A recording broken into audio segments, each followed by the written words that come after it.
Bon, je suis sympa avec mes histoires de hub du cosmos, mais la vérité c'est qu'il n'y aura pas une seule crypto qui profitera de l'évolution du cosmos, mais plusieurs hubs qui font chacun extrêmement bien une seule chose. Atom semble être l'exception, mais on en parlera plus tard. On peut déjà dire que si Atom fait extrêmement bien une chose, c'est financer le cosmos. On en a déjà parlé, un hub c'est une blockchain fortement connectée et qui a beaucoup de sécurité ou liquidité. Beaucoup de liquidité tend vers beaucoup de sécurité dans une blockchain proof of stake. Si on compare les typologies de réseaux distribués aux différents axes de la boussole politique, comme Sunny l'a fait dans sa dernière conférence, on obtient différents degrés de décentralisation en fonction qu'on ait un réseau plus autoritaire ou libertaire. Et en fonction qu'on soit plus de gauche ou de droite, on obtient un poids plus égal ou inégal des individus. Quand il s'agit de savoir à quoi doit ressembler un réseau de blockchain, il est évident qu'on préférera un réseau plus décentralisé. Autrement, tu t'es perdu, tu dois plutôt te diriger vers le Web 2. La vision centrée sur les roll-ups de Celestia ou Ethereum par exemple, est un mélange de gauche entre centralisation et décentralisation. On a bien le consensus de la blockchain qui est décentralisé, mais la sécurité, elle, est centralisée vers Ethereum ou Celestia. Et en termes de connectivité, Axelar reproduit le même schéma. C'est centralisé, ils appellent ça le hub and spoke. Et c'est un choix qu'ils ont fait. Après, certains parlent de Layer 3, pour au final reproduire un système bleu, qui n'est donc pas très enviable, car pas assez décentralisé. Bon, je vous propose de parler de choses sérieuses quand on parle de systèmes distribués décentralisés, dont émergerait une coordination naturelle grâce aux alignements des incitations économiques. C'est pourquoi on est là, n'est-ce pas? Et c'est de cette manière naturelle que fonctionne le monde, un ordre spontané des choses. Et c'est ce que Cosmos a construit ces 5 dernières années, au niveau de la communication entre les individus. Même un acteur comme Polkadot, qui a vocation à être un cercle fermé, suit l'ordre naturel des choses, avec une première connexion à l'IBC dans une de ses parachains, Composable Finance. Ce n'est pas le cosmos, mais toutes les cryptos qui finiront par prendre ce genre de forme hyper scalable, décentralisée, mais surtout imprévisible. Prenez n'importe quelle structure fermée, comme pourrait l'être Ethereum et ses Layer 2, ou pire encore les Layer 3 et ses Layer 2, toutes ces structures finiront par s'imbriquer dans cet énorme schéma décentralisé. Et finalement, ces acteurs centralisés finiront par être tout petits. Et nous, ce qu'on veut, c'est avoir les acteurs qui finiront par être gros. C'est-à-dire ceux qui ont le plus de liens avec les autres blockchains, car ils apportent les meilleurs services aux blockchains. Mais la question qui se pose maintenant est comment cela se construit pour la sécurisation du réseau de plus de 50 chaînes souveraines. Comment tout ça va se sécuriser de manière décentralisée, donc sans faire de compromis sur sa souveraineté. Gardez cette question en tête, on finira par y répondre, mais d'abord on doit parler de ce qu'est la sécurité et comment en gagner. La sécurité d'une blockchain correspond à la difficulté pour un individu de prendre le pouvoir de votre blockchain. Pour y arriver, il faut absolument soit prendre possession de 50% du pouvoir de vote, soit contrôler 50% des acteurs du réseau. Chez Bitcoin, c'est des mineurs, et chez Cosmos, c'est de la stake, de l'enjeu.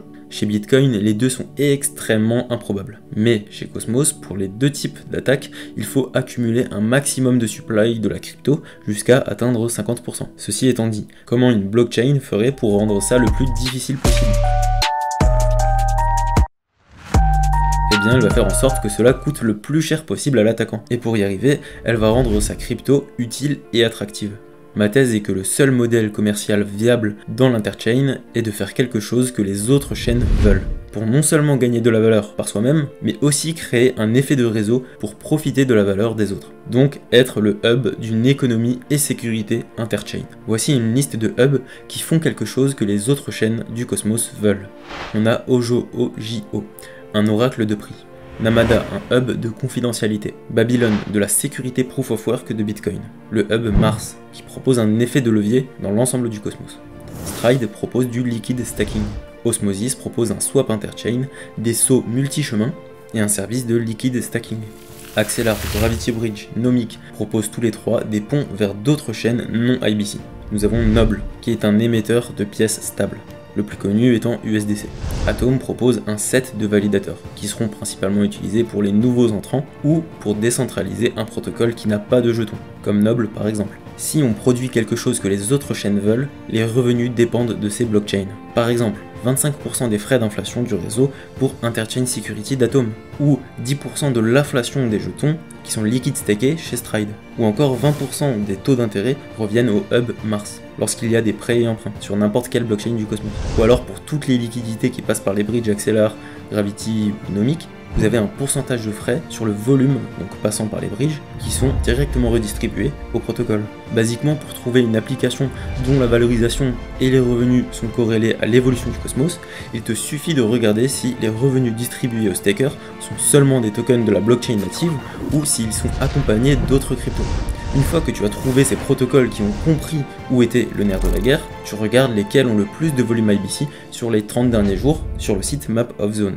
Après, il est évident que tester soi-même le produit est important, et de voir si ce gros volume sur les 30 derniers jours est en fait durable, ou si c'est juste une incitation financière éphémère. Il y a quelques jours, j'ai utilisé le produit de Stride et Mars pour faire des boucles de prêt d'Atom et emprunts de ST Atom pour augmenter mon APR jusqu'à 50% pour mes rewards de stacking, en prenant seulement le risque sur le PEG de ST Atom, qui est extrêmement stable jusqu'à aujourd'hui. Je ne l'ai fait qu'avec 5-6% de mes atomes. Bon, j'avoue, je l'ai aussi fait en anticipation d'incitation en token Stride, comme sur les pools d'Osmosis. Stride est un excellent produit, et jusque là, l'adoption est massive. Ses sources de revenus proviennent simplement de la TVL du protocole. Plus il y a de blockchain et de market cap à liquide stacké, plus les revenus de Stride se trouveront élevés. C'est un pari direct sur les blockchains du Cosmos, donc le ratio capitalisation du Cosmos et celle de Stride est une métrique à surveiller de près. T'as mon Discord en description pour ce genre d'informations croustillantes et chiantes à trouver. Si le liquid stacking pose des problèmes de décentralisation chez Ethereum,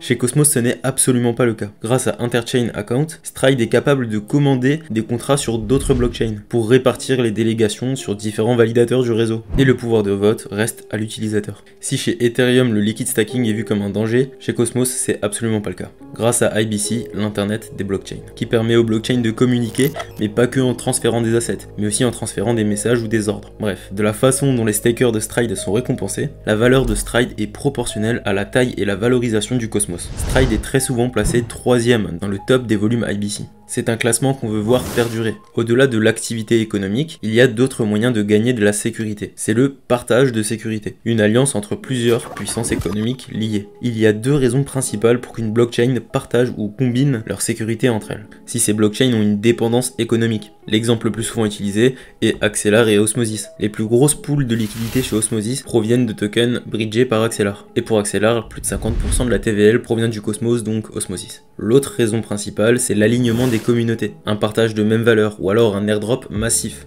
Si la structure des relations entre les blockchains semble imprévisible, ces trois paramètres, communication, économie et sécurité, semblent extrêmement liés. Si une blockchain a fait l'effort de se connecter à une autre, c'est pour les relations économiques. Et si la relation économique augmente, la sécurité des parties évoluera et finira par se croiser. Il n'y a pas de raison qu'il y ait une forte connectivité sans économie et sécurité partagée. Bon, je sais, ça fait beaucoup d'informations et je passe trop peu de temps sur chacune, mais je viens de penser qu'il est important d'ajouter, et j'en finirai là avant la prochaine vidéo, que ces trois paramètres de relation entre les blockchains sont en eux-mêmes une source de revenus. J'en ai pas parlé en premier car certains projets comme Atom en font leur proposition de valeur première, alors que ces relations doivent venir d'un intérêt commun comme on vient de le voir. Aucune crypto, à part Atom, doit venir en vous disant « Notre projet est de sécuriser ou connecter un maximum de blockchains et on en tirera des revenus ». Bon, à part si ce projet sécurise ou connecte d'une manière tout à fait inédite, comme personne n'arrive à le faire. Et à ce moment-là, ce serait un très bon projet. Ces relations entre les blockchains se méritent, en ayant quelque chose que les autres blockchains veulent. Ethereum a l'espace de bloc le plus sécurisé et décentralisé. Osmosis a la plus grande source de liquidité, etc. C'est comme ça qu'Ethereum arrive à justifier le fait qu'il puisse tirer des revenus de sa sécurité, de son espace de bloc. Et c'est comme ça qu'Osmosis tire un revenu de toute la connectivité qu'il a, en capturant la MEV de chaque transfert inter-blockchain. Osmosis étant la blockchain la plus connectée arrive à tirer un revenu de tous les transferts IBC qui passent par ses relayeurs. Pour conclure, les plus grosses applications comme Uniswap ou Aave sont d'excellents produits, mais construire des applications que les utilisateurs veulent ne suffit pas. C'est important, mais la version forte de ma thèse est la suivante. Une chaîne qui fabrique des produits que les utilisateurs veulent est une entreprise de produits de base facilement remplaçable. Mais une chaîne qui fabrique des produits que d'autres chaînes veulent est une entreprise monopolistique avec un fort effet de réseau. Bref, je cherche des hubs qui sauront exploiter la réussite hyper scalable du Cosmos et la cible des plus gros airdrops. Si Atom a très peu de choses à proposer, la Atom Economic Zone semble beaucoup plus adaptée à cette vision en proposant des services interchain qui semblent être d'excellents produits pour les blockchains. Du lourd arrive et je vous en parle dans la prochaine vidéo.